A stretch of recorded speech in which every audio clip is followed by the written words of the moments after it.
Hello students, my name is Ajay Bhatia. I teach mathematics in Pioneer Education, which is in sector 40D and sector 20D Chandigarh. So बेटा आज जो हम एक topic करने वाले हैं जो कि क्लास 10th कोऑर्डिनेट ज्योमेट्री का एक टॉपिक है, that is centroid of a triangle. अब आप मोस्ट ऑफ द स्टूडेंट्स को पता होगा कि सेंट्रोइड ऑफ अ ट्राइंगल क्या होता है. तो जो सेंट्रोइड ऑफ अ ट्राइंगल होता है दैट इज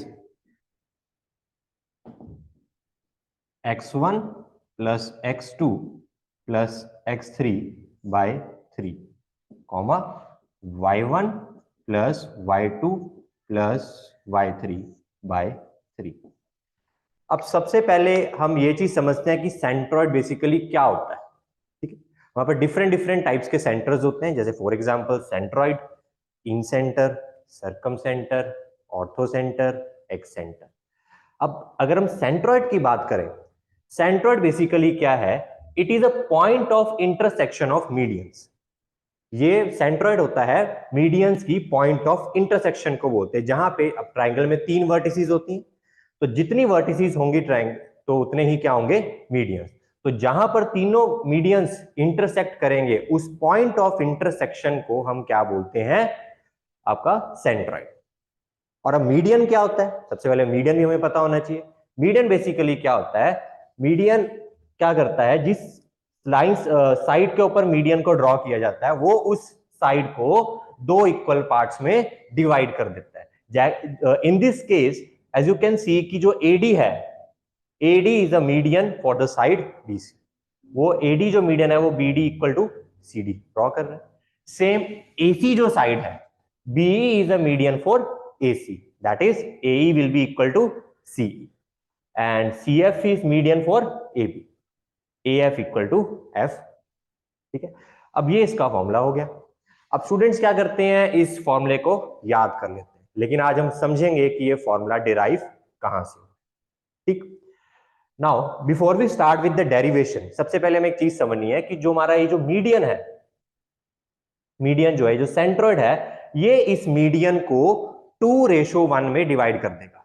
मतलब अगर हमारे पास ये जो एडी लाइन है, ये जो एडी जो हमारे पास मीडियन है, ये मीडियन के पास अगर 3 पार्ट्स हैं तो 3 में से जो 2 पार्ट्स हैं वो AO के पास चले जाएंगे और OD के पास 1 पार्ट.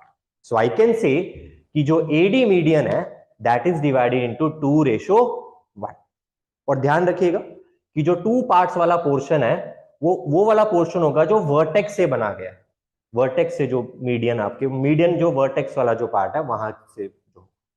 तो अगर मैं इसकी बात करूं, इसमें भी क्या होगा? CO will be 2 parts and OF will be 1 part, BO will be 2 parts and OE will be 1 part. ठीक, नाउ अब मुझे क्या फाइंड आउट करना है? ये कोऑर्डिनेट O फाइंड आउट करना है. नाउ सी, अगर लेट्स से मैं O को फाइंड आउट करने के लिए मेरे पास 3 वेज है. या तो मैं O को AD की हेल्प से फाइंड आउट कर सकता हूं, या तो मैं O को BE की हेल्प से कर सकता हूं, या फिर O को मैं CF की हेल्प से फाइंड आउट कर सकता हूं.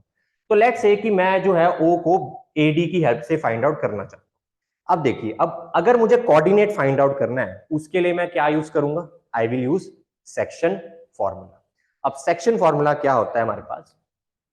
सेक्शन फॉर्मूला होता है m1 x2 plus m2 x1 over m1 plus m2 and m1 y2 plus m2 y1 over m1 plus m2, जिसमें से m1 m2 will be these parts. जो रेशो जो है पार्ट्स हैं वो m1 m2 उसको डिनोट करेगा, and x1 x2 y1 y2 will be the coordinate, जो लाइन सेगमेंट को उस पॉइंट ने डिवाइड किया उसके कोऑर्डिनेट्स. ठीक है, अब मुझे O जो है वो AD के अकॉर्डिंगली फाइंड आउट करना है, बट मुझे यहाँ पे अभी D नहीं पता, तो मुझे फर्स्ट ऑफ ऑल क्या फाइंड आउट करना पड़ेगा? D. अब हमें पता है कि D, ये AD जो है मीडियन है, that means BD equal to CD. तो क्या मैं ये कह सकता हूं कि D जो है वो BC का मिड पॉइंट है? D जो है वो BC का मिड पॉइंट है. अब D को मुझे फाइंड आउट करने के लिए मैं क्या यूज करूंगा? Mid point formula. तो मिड पॉइंट फॉर्मूला क्या होगा? अगर मुझे D को फाइंड आउट करना है, मिड पॉइंट फॉर्मूला क्या होता है? x1 plus x2 by 2 comma y1 plus y2 by 2. तो अगर मैं BC के अकॉर्डिंगली ही मिड पॉइंट फॉर्मूला अप्लाई करूं तो क्या बनेगा? x2 plus x3/2 comma y2 plus y3/। अब मुझे d फाइंड आउट हो चुका है, this is the d, coordinate of d। अब now I can find the o, अब मैं o को फाइंड आउट कर सकता हूं with the help of AD। तो ये जो AD जो लाइन सेगमेंट है, इसमें हम अप्लाई कर देंगे सेक्शन फॉर्मूला। नाउ तो O के लिए मैं AD के ऊपर सेक्शन फॉर्मूला अप्लाई कर देता हूं। तो क्या है, m1 x2। तो लेट से 2 जो है मेरा m1 है, तो 2 इंटू x2 क्या होगा, D का coordinate, that is x2 plus x3/2। तो ये हो गया m1 x2 प्लस m2 है 1, x1 क्या होगा, this m1 x2 plus m2 x1 over m1 plus m2। ठीक, सेम हम y के लिए कर लेंगे, m2 y1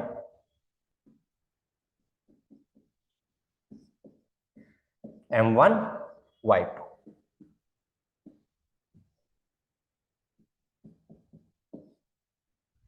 सो ये 2 से 2 कैंसल आउट हो जाए, so it will become x1 plus x2 plus x3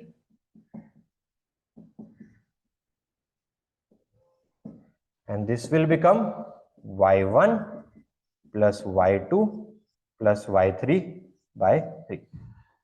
So this is how your centroid of a triangle is x1 plus x2 plus x3/3, y1 plus y2 plus y3/3।